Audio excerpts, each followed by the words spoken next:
na subscribe a tashar Jaruma Online TV.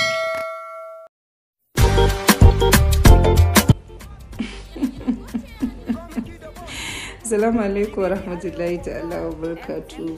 Kaman kullum dai sunana Jamila Umar Turaki wacce aka fi sani da Jamila Umar na gudu. Ina mai farin cikin sanar da masoya na gida na ko ina ma gabaki daya. Ya kamata a ce gaya musu mutuwa na ya riga ya zama musu jiki, ko in ce ya zama musu sabo, tunda duk shekara ina ganin in aka yi shekara ba faɗi mutuwa na, ina ganin abin ya yi wani iri.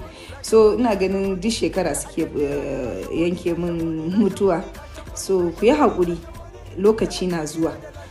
Duk kowane mai rai mamaci ne, gabaki ɗayan mu da ni da ku inda kuke yawan ɗaurawa, amma alhamdulillahi na ji daɗi da mutuwa kuke sawa ba shi. To ku daina faɗarwa masoya da gaba, ku daina sa su fargaba. Idan kuna yawan yin hakan, gaskiya akwai wata rana da rana zai zuwa ce mutum Allah ya masa rasuwa, masoya ma su ki yadda, saboda koyaushe an riga an saba da yi mishi haka. Ina neman alfarma da gafara da afuwa a wajen masu yi min wa'innan abubuwa, da Allah da annabi. Ba lalle sai ka ɗaura wani jarumi ko jaruma ka ce wani abu ya faru da shi kafin YouTube ɗinka zai samu karbuwa ko kuma za a kalli abubuwan da kake ɗaurawa ba. Mutuwan nan tana kan kowa, kowa na jiran shi.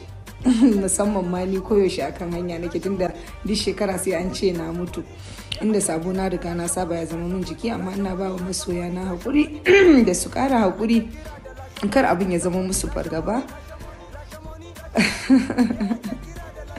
Ina kira kuma ga masu yin abubuwan da Allah su ɗan rage yi, ko in ce su daina yi, tunda an ce alkhairi ko kuma ka yi shiru.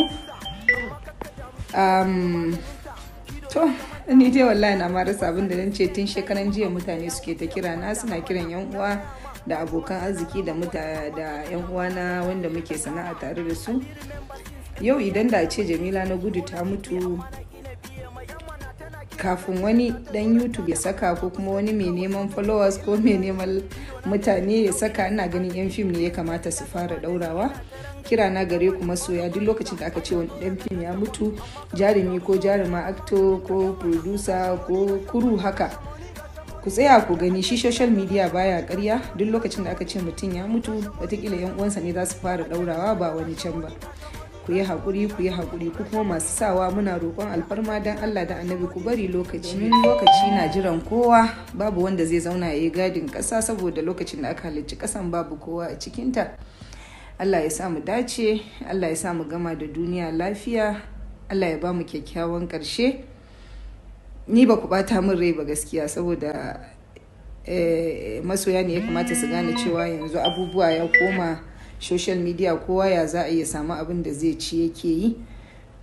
To alhamdulillahi, na gode wa Allah, ina kuma ƙara godiya.